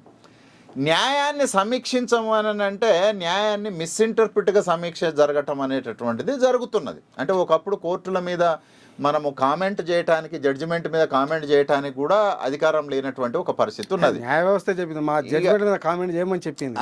అయితే ఇక సరే అది ఉన్నా లేకపోయినా మనం ఇట్లా అది అన్నది శిక్ష ఉంటుంది కాబట్టి నోరు మూసుకొని కూర్చుంటాం అనేటటువంటి పద్ధతి నాదైతే కాదు. అది అత్యున్నత న్యాయస్థానం కావచ్చు, అత్యున్నత అధికారం కావచ్చు, ఏదైనా అన్యాయాన్ని చెప్పడానికి ఏ లిమిటేషన్స్ అక్కర్లేదు. అయితే ఇక్కడ నేను ఏమంటున్నానంటే తెలంగాణ రాష్ట్రంలో బీసీలకు 42% రిజర్వేషన్లని అమలు చేస్తూ స్థానిక బాడీ ఎన్నికలు నిర్వహించడానికి కానీ, విద్యా ఉద్యోగాలలో రిజర్వేషన్లు కల్పించడానికి కానీ ఉన్నటువంటి అడ్డంకులలో అంటే ఈ కేంద్రం దగ్గరికి గవర్నర్ ఆర్డినెన్స్ పంపిండు, బిల్లును పంపిండు, 2 అక్కడిని పెట్టి ఈ ఉద్దేశాన్ని మనం ఎట్లా అర్థం చేసుకోవాలి? మీరేమో చెప్తున్నారు, మిగతా రాష్ట్రాలలో ఉన్నది ఇంప్లిమెంట్ అవుతుంది, అసలు రాజ్యాంగంలో 50% అనేటువంటి నిబంధననే ఎక్కడ లేదు. లేనప్పుడు ఇక్కడ అసెంబ్లీ చేసిన చట్టం అయితే సరిపోదా? అయితే ఇక్కడ కొన్ని విషయాల పట్ల అంటే రాష్ట్రాలు చట్టాలని తయారు చేసినప్పటికీ చట్టాలు చేసినటువంటి దానికి రాజ్యం యొక్క అత్యున్నత అధికారం యొక్క అప్రూవల్ అనేది ఎసెన్షియల్, రైట్? ఆ ఎసెన్షియల్, ఆ ఫార్మాలిటీ అది కూడా మళ్ళీ కాన్స్టిట్యూషనే చెప్తాను. నేను ఇక్కడ ఏమంటున్నానంటే యాక్చువల్గా రేవంత్ రెడ్డి స్వతహాగా తీసుకున్న నిర్ణయం ఇది కాదు. Congress party to regain its own past glory, గత గొప్పతనాన్ని తిరిగి మళ్ళీ తీసుకొని రావాలి అని అనుకుంటే అది ఆశించినటువంటిది ఒక్కటే, బీఎస్పీ ఆల్మోస్ట్ క్లోజ్ అవుతుంది, రైట్? బీఎస్పీ మూలంగా కాంగ్రెస్ కొంత దేశవ్యాప్తంగా బలహీనపడ్డది. ఎంఐఎం వల్ల కాంగ్రెస్ పార్టీ కొంత దేశవ్యాప్తంగా బలహీనపడ్డది. తర్వాత ఆదివాసీలు కూడా అక్కడక్కడ మొన్న ఒరిస్సాలో పార్టీ పెట్టిర్రు, ఇంకెక్కడో పార్టీలు పెట్టుకుంటూ వచ్చారు. దానివల్ల కొంత బలహీనపడుతూ వచ్చింది. అయితే ఇప్పుడు ఈ ఫోర్సెస్ అన్నీ కొంచెం వీక్ అవుతున్నటువంటి క్రమం లోపల కాంగ్రెస్ ఒరిజినల్ ఓటు బ్యాంకు ఏదైతే ఉందో దాన్ని ఇది రీగెయిన్ చేయాలి అనే ఒక ఆలోచనతోటి ఎస్సీ ఎస్టీ మైనారిటీస్ని సమీకరించుకుంటుంది. ఎట్ ది సేమ్ టైం ఇది ఏమి చేస్తుందనంటే ఇది ద బిగ్గెస్ట్ గేమ్. మొట్టమొదటిసారి భారతదేశ కాంగ్రెస్ పార్టీ చరిత్ర లోపల it is a new game which is started by Rahul. Whether this experiment will be succeeded to bring them in to the past glory, అంటే గత ప్రాభవాన్ని తిరిగి ఇది తీసుకొని వస్తుందా అనేటటువంటిది still it is a assumption. But నేనేమంటున్నానంటే కాంగ్రెసు రాహుల్ బీజేపీని ఈ స్టేట్ లోపల కార్నర్ చేయడానికి ప్రయత్నం చేస్తున్నారు. ఎందుకు అనంటే బీజేపీ నెక్స్ట్ అచీవ్ చేయబోయేటటువంటి వెస్ట్ బెంగాల్, తెలంగాణ అనే రాష్ట్రాల లోపల బీహార్ తోటి ఇంక్లూడెడ్ తెలంగాణ కూడా ఒక రాష్ట్రం ఉన్నది. ఈ తెలంగాణ వాళ్ళకు నెక్స్ట్ టైం వచ్చేస్తుంది అని దే ఆల్రెడీ డిసైడెడ్. ఈ డిసైడ్ అయినటువంటి 100%. నేను 2009లోనే మాట్లాడినా. నేను 2009లో ఏం చెప్పినంటే తెలంగాణలో బీజేపీ పార్టీ బలపడటానికి అవసరమైనటువంటి మొత్తం గ్రౌండ్ అంతా తయారవుతున్నది అని అంటే నన్ను చాలామంది గేల్ చేసినట్టు మాట, ఇది కమ్యూనిస్టుల అడ్డా, ఇక్కడ బీజేపీ రాదు అన్నాడు. ఏ ప్రాంతంలో ఏ బెల్ట్లో, గోదావరి బెల్ట్లో కమ్యూనిస్టులు నక్సలైట్లు బలంగా ఉన్నారో ఆ బెల్ట్లో ఇవాళ బీజేపీ పార్టీ ఉన్నది. అర్బన్లో లేదు, మీరు అర్థం చేసుకోండి. కర్ణాటకలో జరిగినటువంటి ఎక్స్పీరియన్సే జరిగింది. బెంగళూరులో ఒక దశలో బీజేపీ కంప్లీట్ బెంగళూరు సిటీలో వాషౌట్, రిమోట్ ఏరియాలల్లో గెలుచుకుంటూ వచ్చింది. మెట్రోపాలిటన్ సిటీస్లలో బీజేపీని కొంత ప్రజలు ఆధునికంగా ఉండేవాళ్ళు పెద్దగా ఆదరించట్లేదు అనేది రుజువైంది. మొన్న ఇక్కడ అసెంబ్లీ ఎలక్షన్లో ఒకటే సీట్ వచ్చింది కదా బీజేపీకి, రాలేదు మిగిలినవి. రైట్. సో ఇక్కడ నేను అనేటటువంటి విషయం ఏంటిది అని అంటే యాక్చువల్గా దీనివల్ల ప్రజలు ఏమి పొందుతారు అనేటటువంటి చర్చ లేదు. ఈ 42% రిజర్వేషను ఇంప్లిమెంటు అయితే ప్రజలకి ఏం జరుగుతుంది జరగదు అనే కాడ చర్చ లేదు. ఇంప్లిమెంట్ అయితే బీజేపీ ఏ మేరకు నష్టపోతుంది, ఇంప్లిమెంట్ కాకపోతే కాంగ్రెస్ ఏ మేరకు నష్టపోతుంది అనే చర్చనే చాలా ప్రధానమైనటువంటిది. అయితే నేనేమంటున్నానంటే it is a biggest strategy which is played by the Rahul Gandhi not only in Telangana, through out the India. Of course Telangana still they have a some sort of the ground reality, ground base అనేటటువంటిది వాళ్ళకు ఉంది. దాన్ని కాపాడుకోవటం ఒకటి. అంటే ఎప్పుడైనా ఎట్లా కాపాడుతావు? నీ శత్రువుని నువ్వు స్ట్రాటజికల్గా ఏదో రకంగా కౌంటర్ చేయకపోతే కాపాడటం అనేటటువంటిది సాధ్యం కాదు. బీజేపీ ఎదుగుదలని అడ్డుకోవటం లోపల ఓబీసీ రిజర్వేషన్ 42% సక్సెస్ అవుతుంది అనే ఒక హైపోథీసిస్ నుంచి ఈ గేమ్ ఇప్పుడు నడుస్తూ ఉన్నది. ఈ గేమ్ లోపల నిజంగానే ఒకవేళ 42% అమలుకు పోతే నేనేమంటున్నానంటే ఇప్పుడు మీకు ఆల్రెడీ చదివి చెప్పినాను. తమిళనాడు తర్వాత still there are already pendings, మొత్తం పెండింగులు ఉన్నాయి అక్కడ. ఈ పెండింగులు అన్నీ కూడా ఈ బీజేపీ ఈ కాలం లోపలనే పెండింగ్ ఉన్న కేసులు. మహారాష్ట్ర కేసు కావచ్చు, బీహార్ కేసు కావచ్చు, ఇవన్నీ రాష్ట్రపతి దగ్గర పెండింగ్ ఉన్నాయి. రాష్ట్రపతి కూడా పెట్టకపోవడానికి కారణము, లేదా రాష్ట్రపతి అంగీకారం ఉన్నా సరే చేయకపోవడానికి కారణం there will be a legal problems అని అంటారు. నేనేమంటున్నానంటే లీగల్ ప్రాబ్లం కాన్స్టిట్యూషనల్ కాదు. అధికారంలో ఉండినటువంటి వాళ్ళు, ఇప్పుడు ఆయన 9th షెడ్యూల్ అని అంటుండు, ఇంకేదో మాట్లాడుతూ ఉన్నాడు. నేనేమంటా ఉన్నాను అంటే బలవంతుడు వాడు ఎట్లా ఇంటర్ప్రిట్ చేస్తే అది చట్టము అని అనుకుంటారు. మన ఊర్లలో ఒక మోటు సామెత ఉన్నది, బంతిలో కూసుంటే పెట్టేటోడు పెడితే బంతిలో చివర కూసున్నా సరే అందాల్సిన ముక్కలు అందుతాయి అని. అంతే కదా. అంటే ఇప్పుడు ఎవడైతే పవర్లో ఉన్నాడో వాడు డిసైడ్ అయితే 10% ఇచ్చేసాడు. ఈడబ్ల్యూఎస్ అంతకుముందు ఉన్న విపిసి పివి నరసింహారావు కూడా ఆయన ఇవ్వాలని అనుకున్నాడు, ఇచ్చేసిండు. రైట్, ఆయన ఇవ్వాలనుకున్నాడు, ఆయన ఇచ్చేసిండు, అది ఆగిపోయింది. వీళ్ళు వచ్చేటప్పుడు ఏం చేసిరానంటే గతంలో పొరపాటు జరిగింది, అది జరగకుండా ఉండాలనంటే మనం కాన్స్టిట్యూషన్కి అమెండ్ చేయాలని అమెండ్మెంట్ చేసుకున్నారు, తీసుకొచ్చి పెట్టేసేసి దానికి కొత్త భాష్యాలు చెప్పటం. ఇప్పుడు నిజంగా బీజేపీకి ఓబీసీలకు రిజర్వేషన్లు ఇవ్వాలి ఖచ్చితంగా ఉంటే ఈ రిజర్వేషన్లు వస్తాయి, లేకపోతే ఉండదు. బీజేపీకి ఎట్టి పరిస్థితుల లోపల కూడా ఓబీసీల ఓటు కావాలి, కానీ ఆ ఓటుని దేవుడి పేరు మీద మతం పేరు మీద సంస్కరించుకోవాలి. కానీ ఓబీసీల యొక్క విద్య ఉద్యోగము స్థానిక అధికారము ఇచ్చి వాళ్ళ ఓట్లు తెచ్చుకోవాలనేటటువంటి దానికి బీజేపీ ఐడియాలజికల్గా అది ఎగెయినెస్ట్. అది ఎందుకు బీజేపీ ఈ బీసీ ఎస్సీ ఎస్టీలకు వ్యతిరేకంగా ఐడియాలజికల్గా ఎందుకు వ్యతిరేకంగా ఉంటుంది? కారణం బేసికల్గా దాని fundamental ideological principle itself tells that Brahmanism ఏదైతే చెప్తున్నదో దాన్ని వర్ణాశ్రమ ధర్మ సూత్రము కుల సమాజాన్ని అది స్ట్రాంగ్గా బిలీవ్ చేస్తుంది. కుల సమాజం అనేటటువంటిది ఉండాలి, వర్ణాశ్రమ ధర్మం అనేది ఉండాలి. అది భారతీయ సంస్కృతి సాంప్రదాయము ఆచారము, దాన్ని ఖచ్చితంగా మనం ఫాలో కావాలి అని అది అంగీకరిస్తుంది. అయితే ఎక్కడెక్కడ తన భారీ అవసరాల కోసం అవసరం ఉంటుందో అక్కడ అది స్కిప్ చేయటానికి ప్రయత్నం చేస్తుంది. ఇప్పుడు మోడీని తీసుకొచ్చింది, క్షత్రియుడు కాకపోయినా తీసుకొచ్చి ఆడబెట్టేసింది. Just because of Modi they are able to rule the third time, central గవర్నమెంట్ని రూల్ చేయడంలో థర్డ్ టైం కూడా they are come. But of course there is a decrease of their voting share, అంటే అంకెల రీత్యా వారిది అది వేరే విషయం. కానీ ఎందుకు యాక్సెప్ట్ చేసిర్రు అని అంటే దానివల్ల ఏదో ఒక మేరకు అది గోల్ని అచీవ్ చేయటం లోపల సాధ్యమవుతా ఉన్నది. అందుకనే బీజేపీ ఐడియాలజికల్గా రిజర్వేషన్లకు పూర్తిగా వ్యతిరేకము.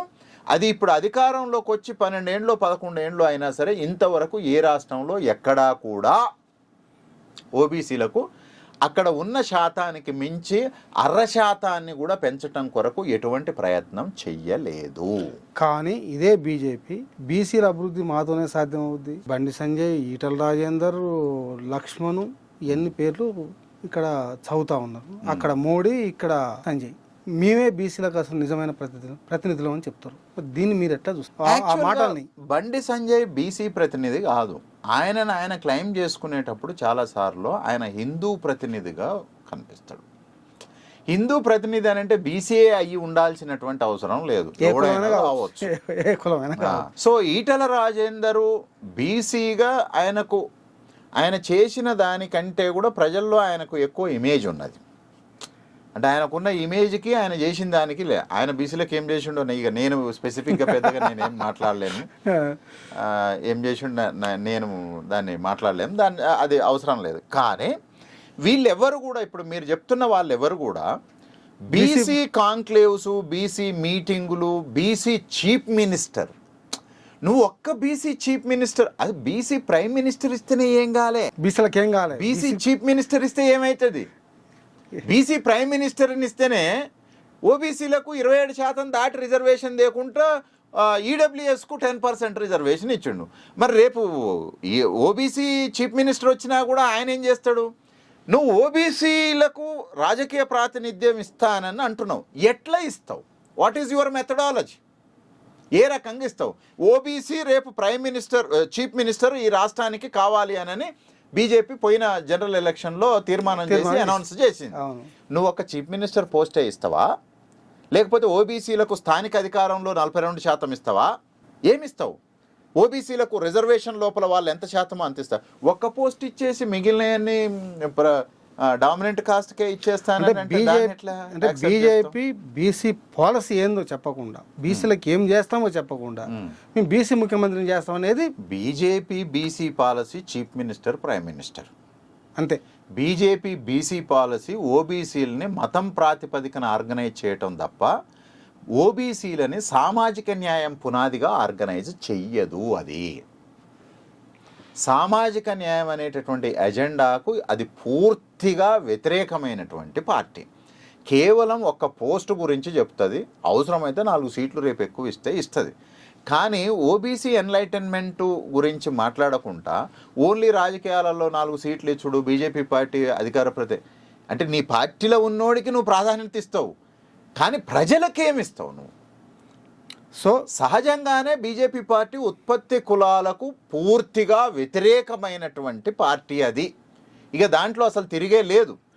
ఆయన గురూజీ అని ఉండే ఆర్ఎస్ఎస్కి.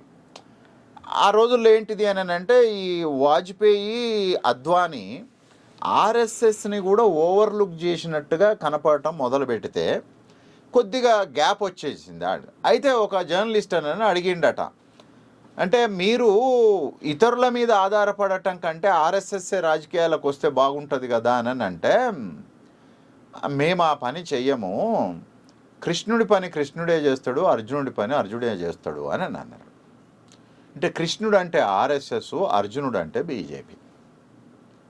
సో ఈ బీజేపీ స్వతహాగా దానికి బ్రీతింగ్ కెపాసిటీ కూడా ఉండదు, శ్వాస కూడా తీసుకోలేదు, అది అక్కడి నుంచి మాత్రమే తీసుకుంటుంది. దీన్ని బట్టి మీరు అర్థం చేసుకోండి, బీజేపీ ఈ దేశం లోపల పరిపాలించే క్రమం లోపల దాని document to be follow is not A constitution. దాని డాక్యుమెంట్ అనేది ఆర్ఎస్ఎస్ ఆఫీసులో తయారవుతుంది. అది రాజ్యాంగం అనేది వాళ్ళు పిలవకపోవచ్చు, కానీ ఆర్ఎస్ఎస్కు ఉండినటువంటి కొన్ని రూల్స్ ఉన్నాయి, ఆ రూల్సే వాళ్ళ రాజ్యాంగం. బీజేపీకి దేశ రాజ్యాంగంతో పని లేదు. అంటే అంబేద్కర్ యొక్క రాజ్యాంగంతో బీజేపీకి పని లేదు, బీజేపీకి దాంతో పని లేదు. బీజేపీకి సంబంధించిన మంత్రులు, ఎంపీలు, ఎమ్మెల్యేలు అనేక సందర్భాల లోపల పబ్లిక్ మీటింగ్ లోపల మాకు రాజ్యాంగంతో పని లేదు. ఈయన అరవింద్ అన్నాడు డైరెక్ట్గా. ఏమన్నాడు అరవింద్? మా రాజ్యాంగం పార్టీ చెప్తుంది, మా రాజ్యాంగం, మాకు ఆ రాజ్యాంగంతో ఏం పని అని అన్నారు. ఆ రాజ్యాంగంతో మాకేం పని అని ఓపెన్గానే అంటున్నారు. They are not fully agreed with the constitution because Indian constitution is a liberal constitution. They won't accept the liberalism. They are fully right-wing forces.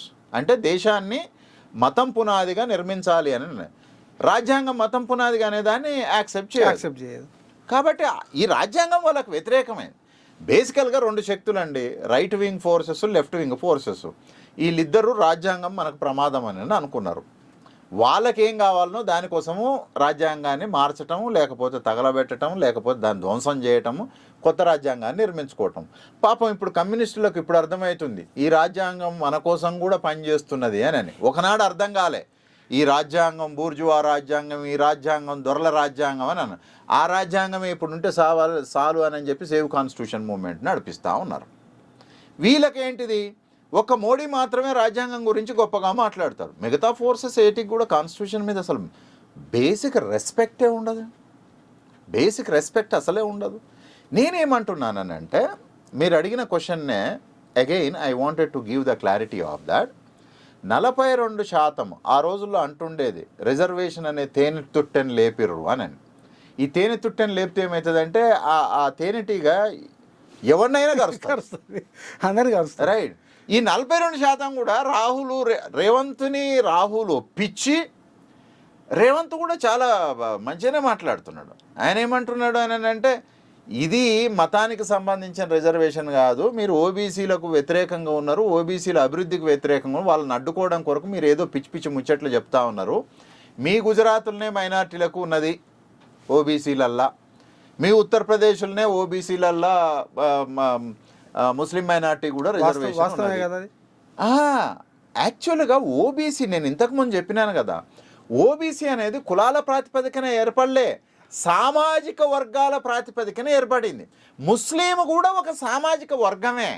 దూదేకులు, పింజారీలు, right, షేకులు, అల్లగానమ, ఇట్లా రకరకాల కాస్ట్లు ఉన్నాయి కదా. దే ఆర్ ఆల్ సోషల్ వెనకబడిన వర్గాలు. వెనకబడిన ముస్లింల ఇండ్లలో వాళ్ళ మతం ఏదైనా కావచ్చు, వెనకబడిన ప్రజలలో మతంతో సంబంధం ఒక చిన్న రూమ్ లో 10-12 మంది కుటుంబ సభ్యులు జీవిస్తున్నటువంటి కుటుంబాలు ఉన్నాయి. ఆ కుటుంబాలకు ఫలితాలు అందాలంటే ఈ రిజర్వేషన్లు అవసరమా కాదా వాళ్ళకి? సచార్ కమిటీ, సో యాక్చువల్గా సచార్ కమిటీ రిపోర్ట్ ఏం చెప్పింది అని అంటే ఈ దేశంలో ముస్లింల యొక్క విద్య, ఉద్యోగ, ఆర్థిక పరిస్థితి దళితుల కంటే హీనంగా ఉందని చెప్పింది. మీరు అన్నారు కదా, అంటే ఒక చిన్న గదిలో పెద్ద సంతానం ఉంటుంది. సంతానం సంగతి పక్కకు వదిలిపెట్టేసేస్తే Muslims are not included into the mainstream economy. ఒకప్పుడు మనం ఎంఆర్ఓ ఆఫీసుకు పోతే ముస్లింలు కనపడేది, ఇప్పుడు మీరు పోండి ముస్లిం కనపడు, రైట్. పంచాయతీ రాజ్ ఆఫీసుకు పోండి ముస్లిం కనపడడు, గవర్నమెంట్ స్కూల్స్కు పోండి ముస్లిం టీచర్ కనపడడు. మనం అంటే నేను చదువుకున్న వయసు కాలం లోపలికి ఏడికి పోయినా సరే అయితే బ్రాహ్మలు, ముస్లింలు, రెడ్లు, కమ్మలు ఈ కులాలు కనపడుతుండేది. సో మనకు 90ల తర్వాత ఓబీసీ రిజర్వేషన్ వచ్చినాక మ్యాక్సిమం ఓబీసీలు వచ్చేస్తున్నారు. వాళ్ళని రిక్రూట్ చేసే క్రమం లోపల ముస్లిమ్స్ కూడా పక్కకు వెళ్ళిపోతారు. నేను ఇక్కడ ఏమంటున్నానంటే సచార్ కమిటీ చెప్పిన దాని లెక్క ప్రకారము ఈడు ఆర్థికంగా అది ఈడబ్ల్యూఎస్ కూడా ఎంత దారుణం అని అంటే మీకు చెప్తా, ఢిల్లీ బాంబే లాంటి నగరాల లోపల 1200 ఎస్ఎఫ్టీ సొంత ఇల్లు ఉండబడినటువంటి వాడు పేదోడని నిర్ణయించి. పేదోళ్ళ 1200 ఎస్ఎఫ్టీ ఢిల్లీ బాంబే ఎంత అండి దాని కాస్ట్? ఢిల్లీ బాంబేలో 1200 ఎస్ఎఫ్టీ అంటే తక్కువ 1.5 కోటి. ఎవరు 1.5 కోటి, 3 కోట్ల తక్కువ వస్తాడు. అంటే అంత ఆస్తి ఉన్నోడు పేదోడు కింద లెక్క. రెండోది, ఏడాదికి 8 లక్షల ఆదాయం ఉండినటువంటి వాళ్ళు పేదోళ్ళని అన్నారు. నువ్వు ఎస్సీ ఎస్టీలకు ఓబీసీలకు 5 lakhs పెట్టేసినావు, ఈడబ్ల్యూఎస్కు 8 lakhs పెట్టినావు. తర్వాత 5 ఎకరాల స్థలం ఉండినటువంటి వాడు పేదోడని అన్నాను. అసలు నీకు నిర్వచనం ఏంటి పేదరికానికి? మరి ఓబీసీలలో ఇంతకంటే దారుణమైనటువంటి జీవితాలు ఉన్నటువంటి వాళ్ళు లేరా? ముస్లింలలో ఇంతకంటే దారుణమైన? బేసికల్గా ఓబీసీ అనేటటువంటిది కేవలం హిందూ కులాల రిజర్వేషన్ కాదు. వాళ్ళు మతాలు అని నేను అంటున్నప్పుడు మనం స్పష్టంగా చెప్పాల్సింది ఏంటిది అని అంటే, OBC reservation is not a caste Hindu backward reservation, వెనకబడినటువంటి తరగతులు అని అన్నాను. ఓకే, మరి నువ్వు వెనకబడినటువంటి తరగతులు హిందువులు ఉంటారు, ఎవడైనా ఉంటారు, సామాజికంగా వెనకబడిన తరగతులు ఏ మతమైనా కావచ్చు. సో ఇక్కడ మరి నువ్వు ఈబీసీ మాట్లాడుతున్నప్పుడు ఆర్థికంగా వెనకబడ్డట్టు, మరి ఆర్థికంగా వెనకబడ్డది అని అన్నప్పుడు మరి ముస్లింలను కలుపుకున్నాను. పోనీ ఈడ ఓబీసీలో ఇయ్యొద్దానని అంటుండు రామచంద్రరావు. వీళ్ళంతా ఆ 42% ముస్లింలు ఎట్లా ఉంటారు అని, వాళ్ళు ముస్లింలు కాదు, వెనకబడిన తరగదు. ఓకే, పోనీ నువ్వు అన్నదాన్ని మనం యాక్సెప్ట్ చేద్దాం. నువ్వు ఇచ్చిన 10% దాంట్లో మరి వాళ్ళు ఎకనామికల్ వీకర్ సెక్షన్గా నువ్వు కన్సిడర్ చేసిన వాళ్ళని, ముస్లింలను కన్సిడర్ చేసినవా? ఈడబ్ల్యూఎస్లా చేయాల్సింది. ఆర్థికంగా వెనకబడింది మతం ఏదన్నా కావచ్చు. నువ్వు ఈడబ్ల్యూఎస్ అంటున్నప్పుడు కూడా ఆర్థికంగా వెనకబడిన హిందువులు అనలే కదా. అందులో ముస్లింలు వస్తారు, క్రైస్తవులు రావాలి, కానీ వస్తారా? వాళ్ళు రావాల్సిందే. Right. So these questions are very fundamental questions. ఎందుకంటే ఒక జర్నలిస్ట్ ముస్లిం ఉంటాడు, క్రిస్టియన్ ఉంటాడు, హిందూ ఉంటాడు. అతను మండల ఆఫీసు పోయి నా ఆదాయం నువ్వు నిర్దేశించిన దాని లోపలనే ఉన్నప్పుడు నువ్వు ఈడబ్ల్యూఎస్ సర్టిఫికేట్ ఇవ్వకపోతే అది చెల్తుందా? ఈడబ్ల్యూఎస్ సర్టిఫికేట్ ఇవ్వాల్సిందిగా, ఇచ్చిన తర్వాత ఖచ్చితంగా రిజర్వేషన్ ఇంప్లిమెంట్ చేయాల్సింది. దానికైనా దీనికైనా రూల్ ఒకటే ఉంటుందా, 2 రూల్స్ ఉంటాయా? అయితే by principle they accept it. ఈడబ్ల్యూఎస్లో by principle they accept it. నేనేమంటున్నానంటే, మనము ఒక స్టాటిస్టికల్ రిపోర్ట్ అడుగుదాం యూనియన్ గవర్నమెంట్ని. ఇప్పటి వరకు ఈడబ్ల్యూఎస్ కింద ఈ దేశంలో రిక్రూట్ చేసిన విద్యా ఉద్యోగాలలో ముస్లింలు ఎంతమంది ఉన్నారు, బ్రాహ్మణులు ఎంతమంది ఉన్నారు, మిగతా శూద్ర డామినెంట్ కాస్ట్ ఎంతమంది ఉన్నారు? ఈడబ్ల్యూఎస్ కోటాలో విద్యా ఉద్యోగ అవకాశాలు పొందిన వాళ్ళల్లో బ్రాహ్మణులు ఎంతమంది ఉన్నారు, ముస్లిం పేదలు ఎంతమంది ఉన్నారు, శూద్ర డామినెంట్ కాస్ట్ ఎంతమంది? 90% positions are given for the brahmins only. NGO surveys చెప్తా ఉన్నాయి, చాలా విషయాలు చెప్తా ఉన్నాయి. అందుకని నేను ఏమంటున్నానంటే, ఎందుకు ఒక బ్రాహ్మణ్స్ తప్ప మిగతా కులాలు మిగతా మతాల వాళ్ళని ఈడబ్ల్యూఎస్ రిక్రూట్ కానివ్వడం లేదు? కారణం ఏంటి? నేనేమంటున్నా, ఈడబ్ల్యూఎస్ బై ప్రిన్సిపల్ వాళ్ళు ఉంటారు, కానీ వడ్డించేటప్పుడు ఆడు ఉండడు. ఈడబ్ల్యూఎస్లో ముస్లిం ఉండొచ్చు. అంటే ఏ కారణం చేతని ఎన్జిఓ చెప్తున్నాయి, సర్వేలు చేసిన ఎన్జిఓస్ కారణం ఏం? ఫ్యాక్ట్స్ని స్టడీ చేసారు వాళ్ళు. కొన్ని కేస్ స్టడీస్ని తీసుకున్నారు. కేస్ స్టడీ ఓబీసీ ఆర్గనైజేషన్సే కొన్ని కేస్ స్టడీస్ ఐఐటీస్ తీసుకున్నారు వాళ్ళు స్పెసిఫిక్గా. తీసుకొని ఈడబ్ల్యూఎస్ కోటా కింద ఎవరెవరు వచ్చారు, అందులో ఎంతమంది ముస్లిమ్స్ ఉన్నారు, ఎంతమంది అదర్ డామినెంట్ కాస్ట్స్ ఉన్నారు చూస్తే వీళ్ళ పర్సంటేజ్ 2% ఉంటే వాళ్ళది 8%, 9% ఇన్స్టిట్యూషనల్ని బట్టి ఉన్నాయి.